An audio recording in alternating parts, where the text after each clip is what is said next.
All right, next Yeah. up, Emirates Stadium. It's going to be Arsenal at home to Luton. Johnny, starting with you here. We've seen Arsenal draw 0-0 away to the Etihad in what was probably the worst game of the season. I think there was too much hype around it.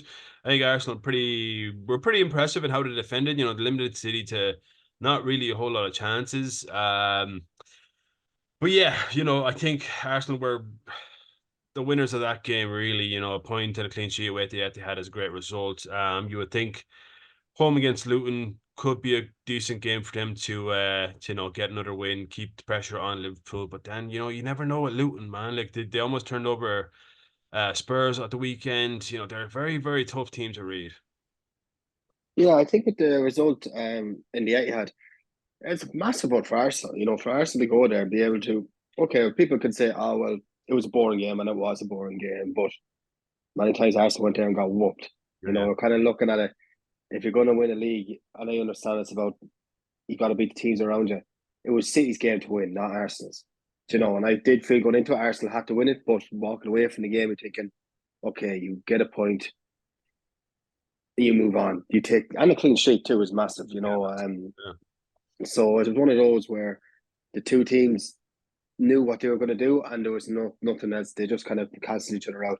So you take the point and you move on. I think obviously it's a better point for Arsenal than what it is for City, and it does leave them chasing Liverpool by two. I think Arsenal are better off chasing, and so this game against Luton is perfect.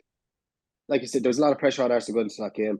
Got to handle it well, to handle the occasion well. Many times we've seen them collapse under this sort of pressure, but they didn't do it very, very solid. She So lost Luton, 4-1 to City in the Etihad in the their last season, and they absolutely collapsed, and we knew we felt the nervousness about them.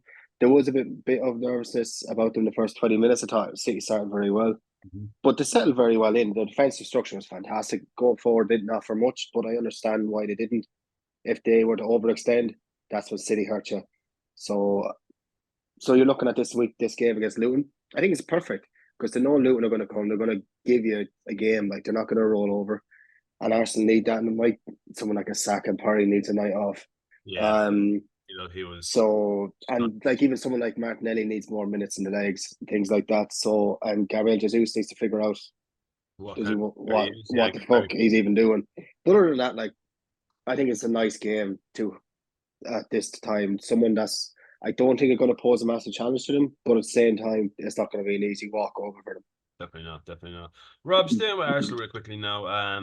You know, we talked last week about getting good players back at the right time. This could be, you never like to take any team lightly, but Arsenal at home, they like the big open stadiums. They like to have space to run in. This could be again, like Johnny said, kind of rest a couple of players, like a couple of key players. Like Saka definitely needs a rest. Like give Reece Nelson a go, or start Jesus on the right, or just mix up a bit and well, probably with Arteta as well, he doesn't really like to make too much change. But in saying that, Arsenal have what 7 games in 21 days or 24 days, I think it is. So they have Brighton at the weekend, and then they have Bayern during the week next week, and then another game at the weekend, and so on.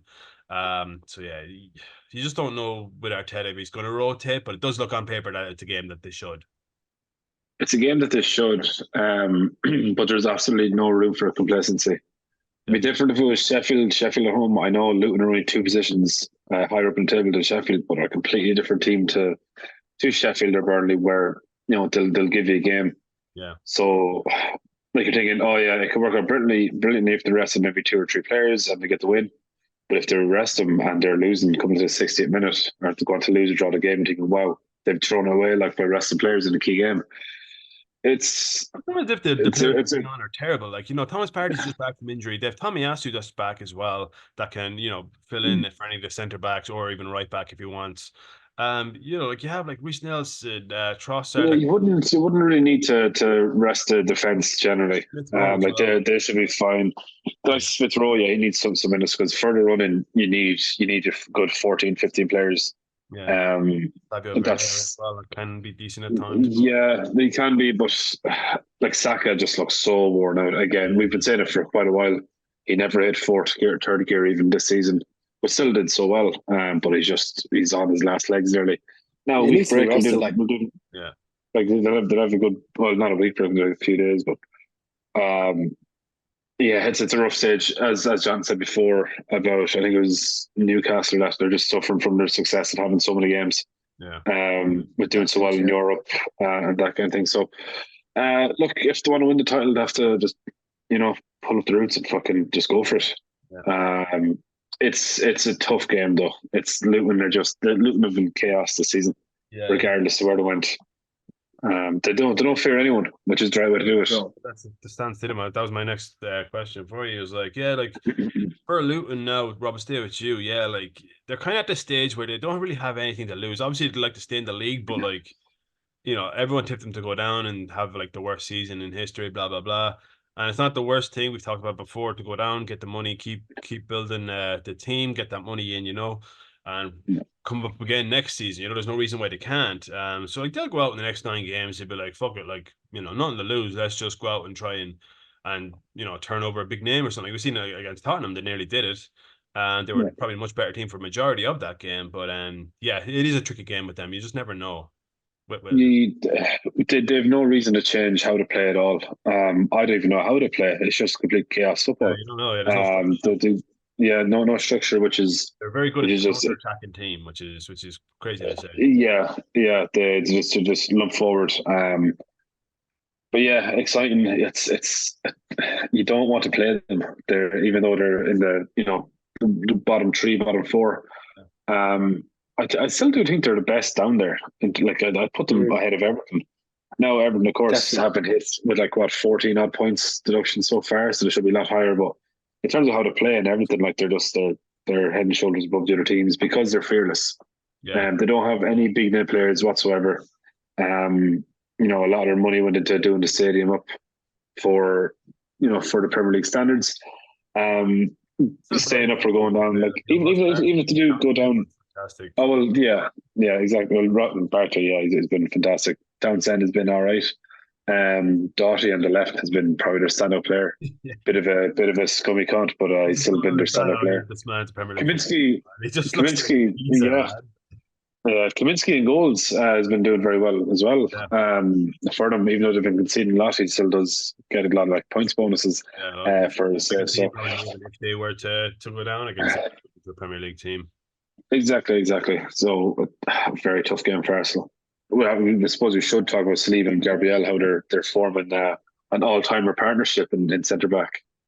They're brilliant, to be fair. Fantastic, man. Clean sheets. What the 10 clean sheets now this season? I think they have top of the most of the league. But fantastic. They're just they were brilliant last year as well, and it's one of the things for Arsenal is what if Saliba didn't get injured last year? And such a game as well in the Europa League. I'll never forget about that. But that's his cross to bear now. It's not that big of a drop off. So we had Rob Holding coming in, man, and just Haaland just ate him up last season. Like that return game in the Etihad that we lost 4-1. Like Saliba had a terrible first half, I think, against City, but second half he was just phenomenal. Right, he still got man of the match. But that's where where Saliba, the first half he wasn't on it. Gabriel was, and that's the best thing about a partnership, and that's what makes the best partnerships. You look back all through the league. It's the history of the Premier League or any great partnerships that any club you look at, even if one guy is not, the other one is. Yeah. Or you've got someone there, and that's the beauty of it. And that's where Gabriel stood up and bullied Haaland. So Haaland had nowhere to go because once he left him, he went back to Saliba. And once Saliba put his socks up a bit, where was he going to go? He couldn't bully them two boys. Where was he going to go? I'm sure you still had Declan Rice breathing over him then as well. Just having Declan Rice is just, I think it's given the defenders more, like Saliba especially, more freedom to kind of play a bit more. He gets on the ball a lot. You can see him. He gets into tough spots, but he's able to kind of wiggle his way out and make forward passes. That's kind of what he's great at. Like he has the speed that maybe Gabriel doesn't have. But Gabriel probably more physical, but doesn't have the speed. But Saliba definitely has the speed. That's what makes him so good. Like that's what makes him so good. And they're able to pass off players very well. That's what I really like. Look, when you watch a good partnership and you're watching them, is to pass them off. So I got him saying this zone, you take him then. It's just the communication and that, and Rice has added to it. But that takes time. And maybe last season, you can look back, what if Saliba didn't get injured? But I don't think Arsenal are the team they are this season without that happening to them last season. I think you always have to lose one to win one. I do fully believe that. Yeah. In the long term. So I think they're at the level they're at this season because they learned from last season. It wasn't just that an injury or that; it was a whole host of things. That's why Yeah. last weekend to go and be so And still unbeaten. professional, I would say. I think the Yeah. performance against City, you could call it professional. Yeah. It was nothing extravagant. It wasn't crazy. It wasn't emotional. It was For hugely important. anyone, like in any scenario, to get a draw at the Etihad is big. Whether it's Yeah. 0-0 or 2-2 or 4-4, like to get a point out of the Etihad is not easy. I think it's something we talked about enough. Like, 880 No. days the last time City didn't score at home. yeah. I think it's People one are of those people are things focusing, where oh, but Arsenal didn't win the game, blah blah blah blah. Like, that's all I'm seeing on Twitter, and it's kind of sad. Like even on Sky Yeah. Sports, I seen it today talking about, oh, did Arsenal drop 2 points? I'm like, who the fuck goes to City and gets a point? Oh fuck! We all know what Sky Sports is, though. Like, to be fair, Sky Sports is Liverpool fan TV. That's what it is. Liverpool and So, City, yeah. like, let's not worry too much City, about yeah. what Sky Sports have to say. You know, Like if Real Madrid go there next week and get a little draw, they'll be like, oh my god, what a result! Blah blah blah blah. Yeah, wow, yeah. That's just it. when it suits them. Yeah, just what suits them. Yeah, suits the narrative. Yeah, no, I think lastly, just touching on that clean sheet, I think Arteta probably proven right with David Raya as well. Yeah, And absolutely, and Ben White on the right as well. He's brilliant. Yeah, You sign underrated. a 50 million centre back from Brighton, and you just throw him right back straight away. For the last 2 years, 3 years. Remember because United bought Varane and like Chelsea bought who they bought? I can't remember who they bought at the same time, and I think Liverpool had bought Konate as well at the same time, and they were like laughing like, oh, because they bought their players for cheaper than Ben White, and they were like, oh, 50 million. Yeah. But now he's probably I don't think it's kind of strange. There's not a lot of like standout right backs in the league, but he's probably up there, I'd say. He is. He's quite definitely. Yeah. And I think to do that after the week you had, after the berating from England, when the people saying this and that, and like maybe he hasn't pocketed. Like Phil Foden was barely mentioned. Obviously, Saka had a bad game, but like focus on obviously City are champions. That's the thing, like, and that's what you have to look at too. Is that, and we talk more about City in their time. Of course, this is Arsenal. City are the champions. You're champions. It's up to you to win your home games. And Foden's a great. I think Foden's a great guy for when the going is good. When it's tough. When he has to go and do, and look, we don't want to get into City. They'll have their own. But yeah, there's a huge point for Arsenal. I felt they had to win it, but to get a draw and to move on and chase down Liverpool, I think is perfect for them. I think like it's a massive confidence boost. Yeah. Right, so we'll jump in predictions. So Johnny, start with you. I'm going to go 3-0 Arsenal. Rob? I think 2-0 Arsenal. I'm going to say probably 4-1 Arsenal. I think Arsenal, obviously we talked about the clean sheet, but I think they'll, just with Luton, you just don't know. Like, I'd like to keep it under clean sheet, but you just don't know. I wouldn't be angry at it. It seems like we keep more clean sheets away from home than we do at home, but